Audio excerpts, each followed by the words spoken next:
Welcome back to Negative Camber, the motorsport show. And one of our, I'll call her a regular now, one of our friends of the show and a regular is Charlie Barlow from V8 Supercars. She's joining us now. And CB, how are you? It's been a little while since we've seen you.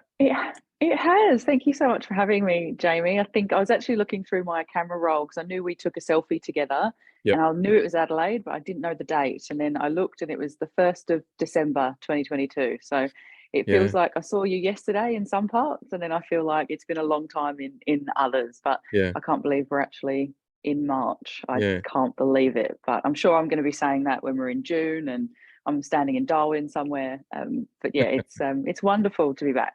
Yeah. No, always a pleasure to have you on. You are looking really good. You look like you're going through a bit of a training regime at the moment since I last saw you. Looking really like jaw's really nice and tight. Everything's looking great. What are you doing? Oh, absolutely nothing. Well, I guess I've changed roles slightly at Supercars at the start of this year. I transitioned more out of the digital space and being a journalist into sort of PR and comms. So I'm kind of leading the PR and media in terms of scheduling, in terms of making, literally making drivers be at the things that I tell them they have to be at. Yep. And sort of under the guise of doing more external, so outward, how do we promote our sport to the world, I guess. Yep. And I'll be honest with you, it's a stressful job Yep. because trying to get everything organized is just a push and pull all of the time. So you sort of you're liaising with everyone and their dog to make Yep. sure that we can get one event done. Mhm. That I'm in charge of the whole promotional schedules for main game supercars as well as the Dunlop series. And I think that's probably what's keeping me trim is just the pure stress and running on adrenaline. Yeah. Yeah. But yeah, I think anyone who works in motorsport will say that's pretty much the bar. And I think I'm not special at all. I think that's just normal. Yeah. Look, it's funny how you say that because even in karting, like even just a race meet in karting, it's from the moment you arrive at the track, it's just go, go, go until you're rolling the trailer back into your driveway at the end of the day. And it's not until you actually sit on the couch right at the end and after you've showered up and refreshed yourself that it just hits you like a wall and you're out. Bang, that's it. It's all over. And that's only the grassroots level. So I can't imagine what it would be like at the top. Well, I think grassroots, I think I take my hat off to every single person that's in any category in grassroots motorsport Mm. because you are everything. You are your own mechanic, you're your own logistics, you're doing your team management because you're doing all the paperwork, you're packing the trailer, you're making sure you've got something to eat other than track food. You're doing every single thing as well as competing. Mm. So really, I just show up at the track and I'm telling people where they need to be and hosting things and XYZ, but I don't have to do any of the physical grunt work to actually be there. Yep. And yeah, grassroots motorsport, there are people that are just, excuse the pun, but driven by their passion. And it's just, I think you take your hats off to everyone because, in the small kind of role that I played within my son's karting in sort of 2021, I didn't do any of the hard work. I showed up and was taking photos, Yep. whereas my former partner was doing everything. And you Mm. think, goodness, it's really, really what's the word I'm looking for? It's hard to describe because it's just it's labor intensive, Yep. and you're doing it purely for the love of it. So no, I think you guys have got a way harder job than I do. I show up at the track, I smile, I make sure, as I say, make sure drivers are where they need to be, and we're doing everything that we can to engage with fans while we're there. But no, I don't do any of the grunt work at all. Yeah, yeah. You, given the fact that you're so close to a lot of the teams down pit lane, and going on this topic, do you feel that the love of the motorsport stops and it becomes more business and just routine? Or do you feel that the passion is still there? It's just disguised by all the heavy corporate stuff and all the bits and pieces that they need to do to really just be compliant? Well, you could look at it, yeah, two different ways. I think um, everyone up and down pit lane, everyone is there because they love motorsport. That's what got you to this pit lane in the first place, Mm. is your hard work, your tenacity, and your passion for the sport. And I think everyone does still carry that without a shadow of a doubt, because everyone wants what's best for the sport. It's just like any organization, especially elite sport as well, everyone just has a little bit of a different idea of how that might be. And also everyone's looking at it from their own perspective. Mm. And everyone that I get to work with, and I get to speak to team principals, I speak to team PRs, I speak to mechanics, I speak to engineers, I speak to truck drivers, and everyone gives me their ideas of what they believe. But what is great is that we can do that. I think if you're in a Formula One pit lane, for example, those conversations wouldn't be happening. And I think in supercars, where on the world stage, we're obviously smaller than Formula One, obviously, but within Australia and certainly within touring cars, we are right up there as a leader, and everyone that is involved in this sport wants it to stay that way. And everyone, even though of course everyone wants to win, you're not going to be best mates with your competitors, but I genuinely believe everyone is there because they want the best for the sport and they want to do their best for the sport. And I think, I've harped on about this so much that it's not a job, it's a lifestyle. It's something that you definitely sign up for, and everyone that I work with goes above and beyond. No one is sitting there reading their job description going, no, sorry, I don't do that. Everyone's going, hey, how can I muscle in? So for example, it could be something like the season launch that we had, gosh, it was last Monday before. I can't even remember. The whole week has been longer than that. Yeah. Yeah, 2 weeks. 2 weeks. Yeah, it's been 2 weeks tomorrow. 2 weeks Monday it'll be.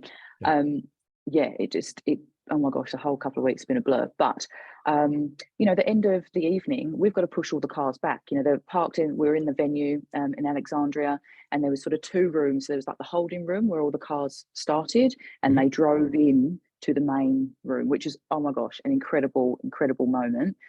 And we then had to push the cars back so that the next day they would be put on the trailers and taken over to Sydney Motorsport Park. And you're not asking anyone to stay back, but there's myself, there's the head of TV, there's the head of comms, and also Mark Dutton, like pushing these cars back. And funny enough, I was doing it in a dress and heels, which I would like, some kind of medal for.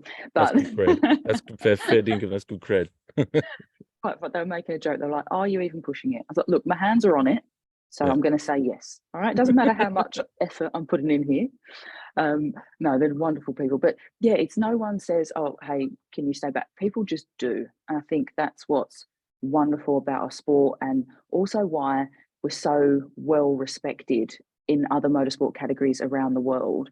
Because when you get an Aussie in any kind of over in Europe in a team, they're going to work hard, and they're going to give everything, go above and beyond, and also just find solutions to problems.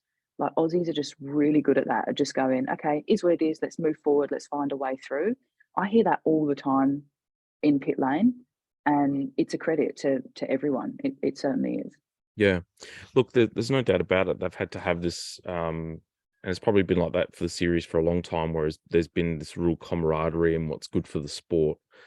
And that's probably what's led to supercars thriving and obviously surviving when it was having its sort of down period over the majority of sports during the COVID period, where everyone sort of banded together, stuck together, and pushed through.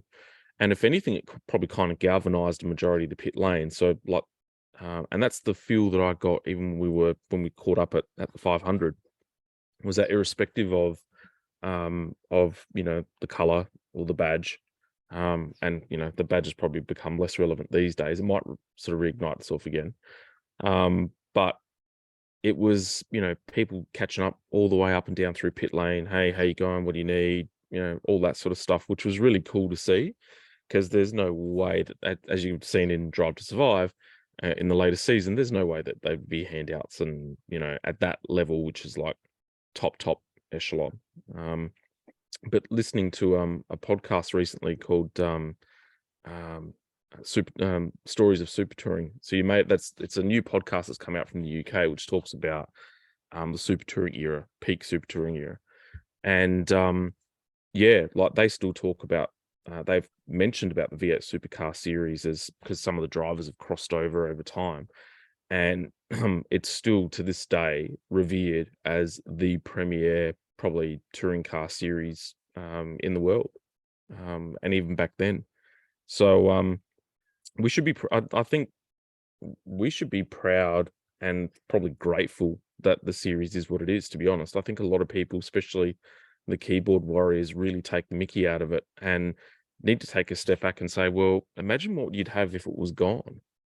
You know, um, there's a bit of perspective that needs to be put into that, I think. Yeah, unfortunately, yeah, social media is the place where uh, everyone is always entitled to their opinion. It's Mm, just now it allows everyone to voice it, and voice it in a way that perhaps I'm being very diplomatic here. yep. Voice it in a way that probably it shouldn't be done. You wouldn't say that to someone's face, and I find it so interesting that our drivers know most of these people. They know who they are. They've met them before, and they are normally the first person to come up at a signing session Mm, and want their hat or their poster or whatever signed. mm, And yeah, they will point them out, and you just think, wow, okay, that's to me, that's quite sad yeah. because the these guys, yeah, you're at elite level, Mm, you're fierce competitors. We are talking tenths of seconds. There is nothing in this field. These mm, guys are operating at the highest level they possibly can, and their job does not stop when they come off the track. As I yeah. say, I'm in charge of the promotional schedule. It's 11 pages long over Mm, a 3-day event. There's a yeah. lot that we ask of these guys. There's a lot that we ask of the teams. There's a lot that but there's also a lot of what they expect of themselves as well. And they have sponsors to service, commercial partners. There's a lot that goes into it. And I think for them to then be criticized over things that in a nasty way, Mm, fair enough. Exactly. Everyone's entitled to their opinion. And yes, of course, voice it. And not everyone has to agree with everyone. But it's about being constructive in a way and not just tearing everything down because you're sitting behind a screen. yeah. Um, but I will have to say that in Adelaide, especially, my gosh, fans were just amazing. You Mm, could feel the atmosphere, especially Sunday. It was palpable. And just to watch that moment of Shane Van Gisbergen's epic burnout on the start finish line, yeah. that is one that I will remember forever. I'm going to be sitting in my rocking chair when I'm, hopefully 101. That's my goal year. And I will be talking about that burnout but mostly about seeing people's faces and feeling the atmosphere, feeling the energy, and just seeing the shock of the fact that he gets out of the car and the car's still doing a burnout and he goes and gets the trophy. Everyone was losing their minds. Yep. And I think those moments are the reason why we do what we do. Yeah. It's to have those just massive, iconic images in our brains for the rest of our lives. Mm, And Shane is incredible what he does. I'm sorry, like keyboard warriors come at me. No one does a skid like that bloke. nah. He's just brilliant. He's Yeah. brilliant. Yeah. And he he knows that fans love it and he just delivers. And I genuinely love that about him. And like I say, he creates these moments for us. And I think that's what I focus on in our sport, especially, is that this is what we have, this is what we can give. And everyone works so hard to make that happen. And still, even though, as you say, we've been the premier motorsport category in touring cars for decades, and yet we're still continuing to innovate, Yep. still continuing to go, you know what, we're now going to go into a Gen 3 era. Of course, it's been a really tough time for everyone involved. It's not easy to roll out brand new race cars at all, Mm, but we're still continuing and saying, you know what, we can do this better. You know what, we're going to deliver this for fans. We want to have closer, better racing. These cars look so tough, so tough. I cannot yeah. wait to see them in Newcastle. But I don't envy the teams starting in Newcastle street circuit. concrete jungle, eek. But it's going to be one hell of a race. Yeah. Let's wind it back a little bit and go to talk about the Adelaide 500 because when we last spoke, it had been announced, the election had been run and done, and there was anticipation surrounding the event. And I know that you hadn't actually been to the Adelaide 500 before, prior to you starting with Supercars. So what did you think of it? Honestly, up there is one of my favourites. That, as I say, the fans are amazing. The precinct itself is just like so full of anything you could possibly imagine to do. Like, I just enjoyed wandering around and seeing everything. Concerts are mind-blowing. Like, I got to watch the Killers on Sunday night, and everyone was just having the best time. I think that in terms of the racing as well, it delivers. It really, really does. I think we had those just great moments, and to see Brock Feeney, oh my gosh, that was just mega. And then for the WAU guys to send off Holden iconically on the Saturday was just, you couldn't write this stuff. I remember we were at the media event when they unveiled the cars, and I we asked them that exact question. Like, what would it mean, not only to you, but this team that has so much Holden history, to take home a win or even a podium? And the pair of them were like, I don't even think I can describe it. I don't even think, like, I can't even try and imagine what that would mean. And you could see it. You could just see it in that garage when it all went down. They were just elated. And I was so, so happy for them. Because it was just the perfect way to send it off. And Bruce Stewart's face, he was just like, you hope these things happen, and then they happen, and you just don't know what to do with yourself. So I'm very excited to be back at Adelaide again this year. And also, I have to give a big shout out to the Adelaide 500 social team. They are sensational. So they came to the launch. They were at our media day this year, capturing unique content for the Adelaide 500. Which, when you've got 25 drivers that are going through all the different media day stations. So just so anyone, what do we do? Like most sports, we have a media day. We get all of the guys in. We stagger it in times, and they go through different stations. So they'll go get their headshots done. They'll go and stand in front of the LED wall and have those moving pictures. Some of them might do sort of flashback content while they're there as well. They had a sit-down interview with Channel 7. They also went to digital, where they go and do the GIFs and all that sort of stuff and answer sort of questions for digital content. And then also they had the Adelaide 500 station as well, where another set of headshots, and then also more digital content. And all the drivers have gone through this. The night before was the season launch, so we're all quite tired, but they've suck it up and do it like we all do. And the Adelaide guys have just really smashed it in their coverage of the event. So they don't just leave it until the event's sort of coming up. They're doing it all year, just keeping that momentum up. So kudos to them, because they've done a sensational job. And I'm really excited to see what more they do this year, because the event is iconic. It's in the Hall of Fame for a reason. And it just seems to be that, again, this category is just brilliant and everyone involved in it is looking at what we're doing and going, you know what, how can we make it better? How can we deliver that X factor for fans? So and that's at every single level. And I'm really excited to see what's going to happen in Adelaide. And the reason why I'm laughing is because Gen 3 is just such an unknown. Everyone you speak to, they go, I just don't quite know how this is going to play out. And that in itself is quite unsettling. And I'm not even the one driving the cars. But on the other end of the stick, it's so exciting. And just to see people's reactions to these cars is, again, it'll be something that I will remember this year, because I think we're going to have a lot of moments where we just go, whoa, I was not expecting that. And I really hope that it just propels us again into, sort of the next level of being the premier motorsport category. And look, I mean, I was lucky enough to see the Gen 3 cars up close when they were doing the demonstration laps at the 500, and they do look cool. Like, I mean, all the supercars look cool, but it's nice to see the Mustang actually look like the Mustang for starters.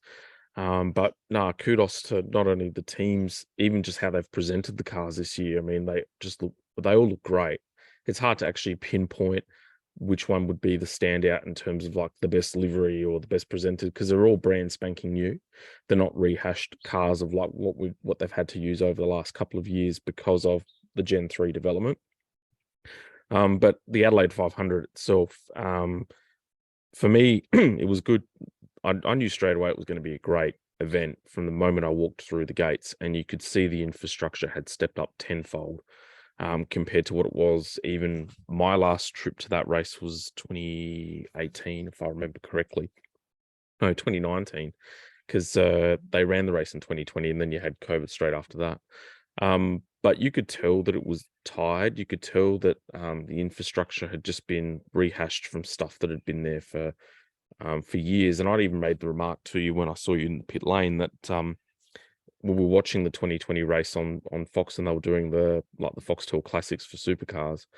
And it was just, you look at the overhead shot of pit straight, and they had what was the old shade structure. And it was all just discolored, and it looked terrible. And you're like, wow, we're presenting this as like a marquee event, and even the marquees were like, everything was it just looked cheap. And the previous government and the fact that it was Tourism SA did a fantastic job of trying to kill an iconic event. So the short time frame that we had, and the fact that they put on and presented the way that they did, and I think credit to the Australian Grand Prix Corporation as well for lending some of the material in terms of corporate boxes and bits and pieces. It looked like a marquee event again. It just, I think it had to be taken away in order for us to fully appreciate it again. And then, of course, the racing on track was great too. So, yeah, I'm like you. I can't wait. I've already pre-booked my tickets, so I'm going to be there for sure. Your Patriot Robbie is going to be coming there for a concert, so I'm sure there's going to be good numbers again this year as well. So, very much looking forward to it. We will cover Gen 3 now, and probably hard to describe. I mean, obviously the question marks are not on what the cars look like. We know that they look great. There's obviously been talk about parity because the media have gone gangbusters on that. But also, I guess the question mark is whether how many of the existing fan base that were GM related are going to follow through with the Chevy brand as well. So be keen to see what your take on all that is. Well, I guess I can speak from my experience when, I post things about them. So, on my TikTok, I did a video about what happens at a Supercars shakedown. And really, I would say 80% of the comments on that, which, there's probably less than 100 comments, but that's what I can base it from, is, gosh, I can't wait to see these. Gosh, they look tough. They sound amazing. Exactly what we've both said. And then you do have an element of, it's American cars. I'm really not into American cars. Like, it's a shame that it's sort of had to go this way. But I just think that when they see these cars on track, I totally understand that, the Chevrolet brand is not for you. Totally get that. But I don't think we're going to be able to deny the fact of the quality of racing and just how amazing these cars sound, look, feel when they're honestly louder. They are so much louder. Every test day that I've been to, when they roll down that pit lane, you feel it in your chest. And it's not that you didn't kind of anyway, but it's just next level. And I think the entertainment value of these cars is going to just blow us all away, I think. And I think I haven't even seen 25 of them at once. I've seen maybe 2 or 3 at once. Like, thundering through pit lane or doing laps, at QR. That's what I've seen. I wasn't at the Sydney test day, so I can't attest to what that was like. But they weren't racing in anger. We weren't, they weren't at what we would have, buzzing off or rumbling off the line that we're going to see in Newcastle. So I think that all I can ask for is for people to have an open mind and just try and enjoy the show and enjoy the skill, and give credit to everyone that has worked so incredibly hard to get these cars done. Yep. But yes, I know, come at me, keyboard warriors, with your P word, and come at me with your, it was delayed a year. Yes, acknowledge all of that, but it does not take away the fact that it's a huge undertaking. And from the motorsport department at Supercars, from every single team, it's been a ginormous effort. And especially massive shout out to every mechanic in pit lane, because those guys have been putting in hours that probably shouldn't be talked about. It's starting work at 6 a.m, finishing at midnight, you're back at 6 a.m. again to get these cars prepared. It's weekends, it's time, so much time away from their families and their loved ones, and pretty much putting their life outside motorsport on hold to ensure that we're on track in Newcastle. And of course, engineers and team managers have been doing the same.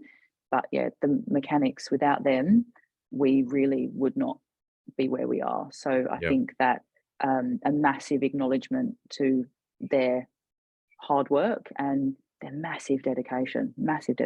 And because we are still tweaking these cars, things are changed sometimes as well. So they might be working on it and get that pretty much to a point where it's done, and then something's tweaked on it. So they have to make a change. I'm sure if I had to do that with my job 100 times, I don't think I'd be all that friendly. So these guys still keep a smile on their face and still just love what they do. And I think it's just a massive credit, as you say, to everyone involved, that we're gonna have cars on track, and it is gonna be good. So I would just hope that everyone keeps an open mind and tries to just at least just enjoy the show. And then if it's not for you, it's not for you. Fair enough. No, here. I agree with everything you said. And I also think, look, you know what? If the quality of the racing is good and it's tight, and the winners are a melting pot, like you can't pick it. It's unpredictable. You don't have the monotony and you don't have the monopoly like you may have had potentially in the past. I don't think anyone would complain. I think if the product's good on track and the racing's really good and you've got a variety of winners and pretty much anyone from first to 24th or 25th, I think it is, can actually win the event, then I don't think anyone will complain, because then all of a sudden it'll equate to bums on seats, higher audience figures, greater unpredictability, the works. And I guess imagine I mean, we're talking about parity now, and they've had 12 months, but it's really sort of finite tweaking and tuning. Imagine what they would have had 12 months ago, like had they not taken their time to get the process right. Like, interior had to be right, ergonomics had to be correct, all that sort of stuff. And it's still, now that the cars have been properly kitted out, fitted out, all the sponsor logos are on there and stuff, they've even had to modify placements of stickers and stuff like that, so the drivers have got a proper bird's eye view. So I just think people have got to take a bit of a chill pill for a little bit and just let things settle, because we had an established category that was pretty much firmly in place for majority of the last 30 years. And you know what? There's always going to be parity. There's always going to be competition. It even happens in grassroots, like, different tire compounds, different, engine changes, new rules, new regulations, you know what? And people just get on with it, so I think, I can't wait for Newcastle, to be honest with you. I think outside of Adelaide, I couldn't think of a better place to get started. And if there's a track that's steeped in history in a short space of time, in terms of race outcomes or anything like that, geez, Newcastle's it. Who can forget 2017? I know, and again, it's another circuit that I haven't been to in my Supercars career, and I'm just like, oh my god, turn one. What is going to happen? And I think, yeah, it's a place where we've had some iconic moments, and speaking to the drivers, like on or off camera, they're like, I don't know what's going to happen. We're literally just going to suck it and see here. And I think they can't deny that, the red mist certainly descends, and it's going to be, I think, one of those moments where everyone is going to hold their breath. And then once we maybe get through the first lap, we might kind of go, okay, all right, let's see how many cars are still going. Yeah. But I think you're right. Everyone, as I say, we keep saying everyone's entitled to their opinion for sure. But let's just embrace this year for the changes and for the hard work that have gone into it. And fingers, I don't know, how do I say this? I really don't mean it impolitely, but I just not 21 wins, please, Shane. Just not 21, mate. You can win a few. Just dial it back a little bit if you can. No, of course. Like if he does keep winning, it's a testament to the team for sure, and it's a testament to him, the fact that man can get in anything and drive it and drive the wheels off of it. So, and I think Adrian Burgess actually said this in a meeting late last year, and it really struck a chord with me. So he's the head of motorsport, leading the Gen 3 program.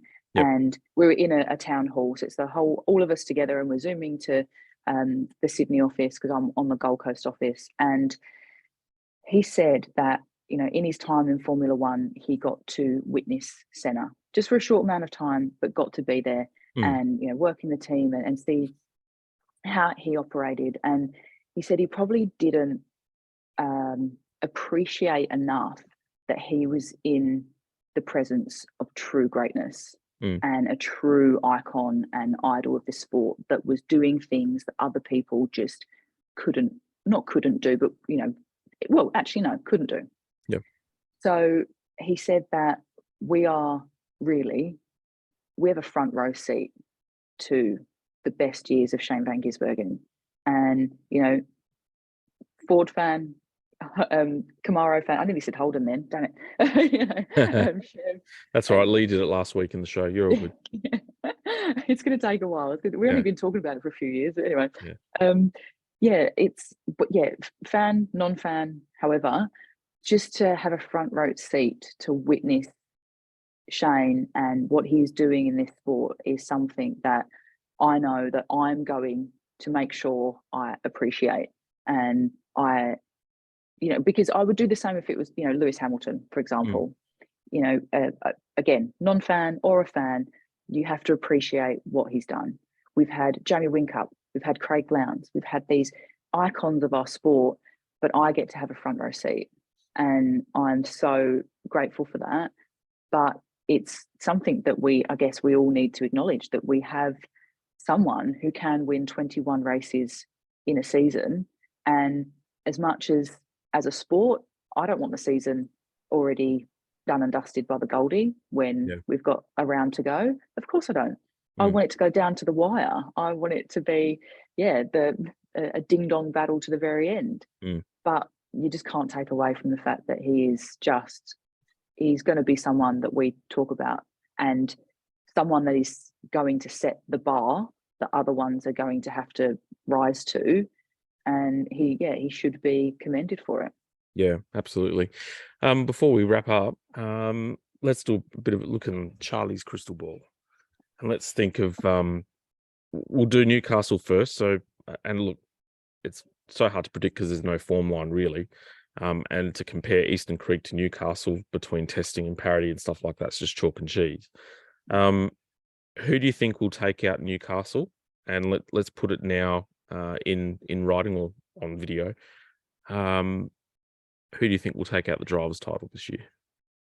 Oh gosh, okay. I'll start with Newcastle. As you say, completely, quite rightly, we don't have a form guide. We drivers included, don't know what's going to happen.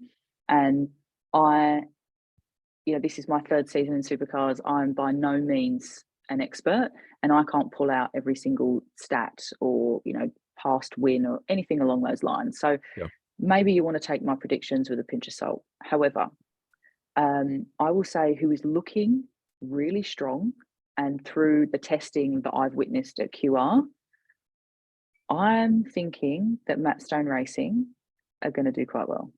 I Mhm. think they might surprise us. So through, the couple of test days that I've witnessed, they rolled out of the truck.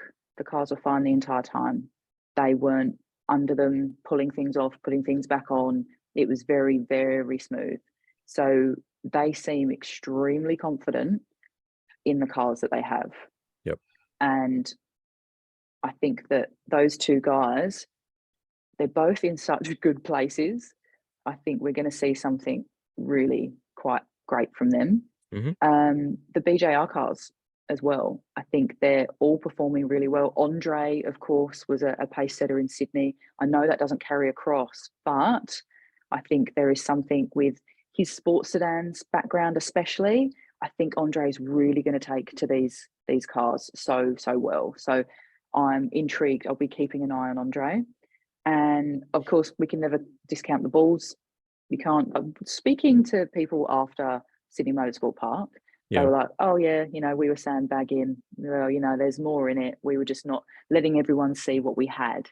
And Yep. you're like, "Okay, all right. Let's see how that plays out in Nui." Mm. Again, Shane can never be ruled out. In terms of a Ford team, I am looking forward to seeing what Thomas Randall can do, Mm. because Newcastle is a good place for him. And he, again, we saw glimpses of it last year. He settled in. He has got raw pace. He's a sensational human being. And I think that I would really love to see something from Thomas in Nui. I think he's got some X factor there. Yeah. As a winner, gosh, okay, all right. What am I going to pick? I really want to pick a complete left field. So I'm going to go Andre. Mhm. Andre Heimgartner is going to win one of the two races. Yep. And wow, that's a bold statement, isn't it? Okay. And then who else? I think, Shane will win one of them. Yep. But he just will. Like him, Newcastle, Camaro, it's happening. Driver's title. So as much as I'd like to see, a three-peat, hopefully it's on the streets of Adelaide. I'd really like to see a top three battle of kind of Chaz, Cam, and Anton De Pasquale. I would like to see those three really go for it. These guys are well seasoned. They can drive so well in all conditions. And I think Anton this year, is really, like, he is already a proven winner, a proven star. He Yep. totally is. We always chuckle about his like race winning like celebrations. They're just like thumbs up, smile, like that's all Anton does. He's not the Chaz that jumps on the roof and starts floundering around Or a didgeridoos Courtney Frank the in Tank. Darwin. Yeah. Yeah. Oh gosh, I'd love to see a Courtney Frank the Tank this year. Yeah. Please, James Courtney. I was so excited in Perth last year. So excited. But we didn't get Frank the Tank, so missed opportunity there. But yes, I think driver's title, I would love to see Anton right up there. Yep. I would love to see, the number 11, just consistency. Like we had him come over to Shelby Power Racing 2021, and it looked like it was on. And then it was consistency that let them down. Yep. Then last year we had definitely more race wins and building that momentum. And now we've gone and changed the car on him.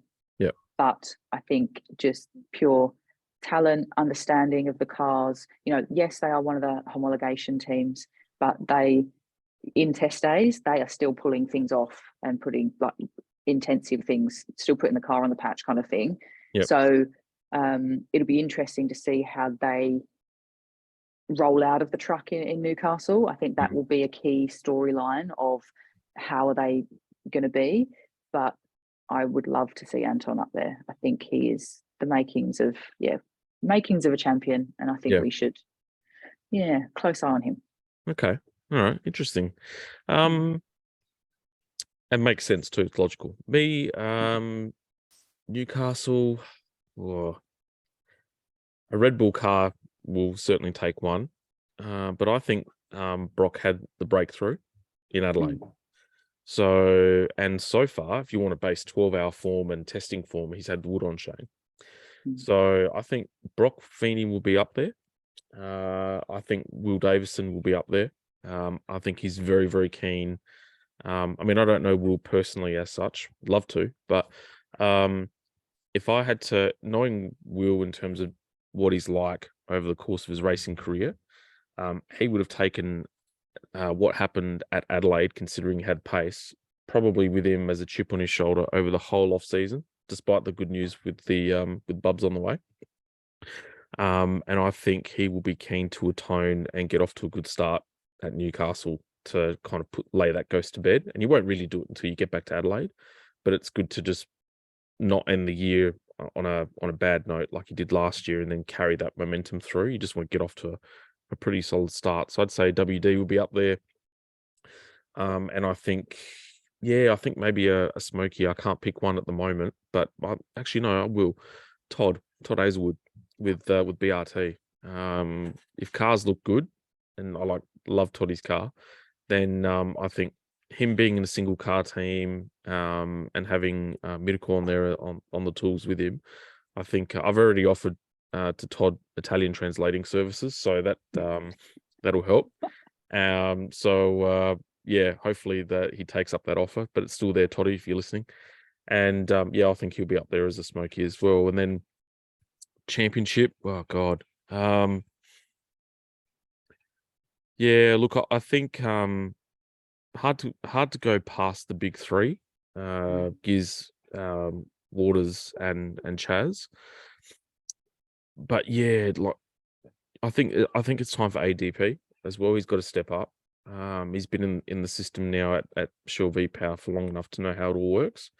It's just whether they can get all the pieces together at one time, and if there's ever a time that you want to capitalize on it, it's whilst everyone's feeling or coming to grips with the new car. So we'll have to wait and see. We'll have to get you on the show later on in the year and see how the crystal ball is looking. Hey, play it back to me and I'll be like, oh god, I didn't know anything. What was I talking about? Oh my gosh. But I think we are, even Larko, I'm sure we'll see it on the broadcast in Newcastle. He'll just go, I don't know how this is going to play out, and we're going to be saying it for a few different rounds. And of course, there's no form guide for these cars at any track that we are going to, so it's going to be a really exciting, interesting year.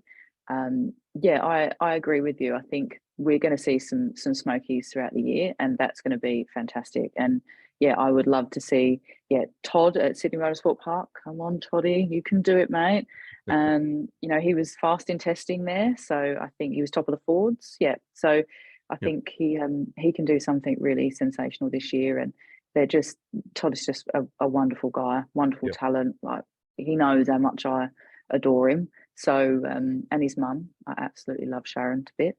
Can't wait to see you at the track, Sharon, if you're listening. So they're just a wonderful family, and it's going to be really nice to see Toddy. And I hope he sort of settles with BRT for a little while and gets to be a part of that team. They're one of the teams that so punch way above their weight in terms of size of team. And Tim Blanchard leads such a wonderful, talented group, and who do everything, by the way. So I know I keep talking about media day, but one of the mechanics was like driving Todd to the media day. So those guys, when you talk about chip in and you talk about doing everything and talk about the essence of grassroots motorsport, they certainly represent that. They really kick in, and they continuously receive best presented. Like last year, Timmy Slade was really punching and really great qualifying, everything. So I hope that does move over to the Gen 3 era for sure. Yeah. So yeah, good on yours, BRT, and I hope it just keeps going at Cool Drive there. Yeah.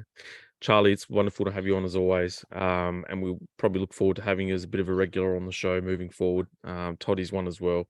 We'll have to try and get more of the grid on there as well. And I'm going to start a bit of a campaign to get MS on our show because I'll fangirl, to be honest. I'll have to try and find the dozens of photos that I've had with him over the time and just throw it on him as a share screen here, and he'll probably get scared. But yeah, no, we'll have to start a hashtag get MS on negative camber, and then I'll retire, I think. Yeah.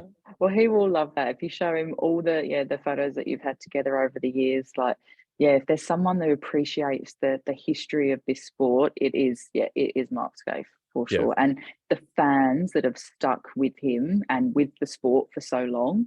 Yeah, oh my gosh, you guys, like, just pencil in maybe like a 6-hour block for that podcast. I feel like that's what you're going to need, Jamie, to get through it all. Oh, don't worry. I'll pencil a day. I don't care. We just need to make it happen somehow. So yeah. But look, love to see you again in Adelaide, and lovely to catch up with you too, Charlie. So yeah, look, thank you for coming on the show, and we'll see you soon. Yeah, definitely will. I'm off to drifting today. It's the Nice. autumn at Surrey at Queensland Raceway. So I've got my Mad Mike t-shirt on. I was lucky enough to host an event with him last night. So yeah, I'm going to be changing codes for the weekend.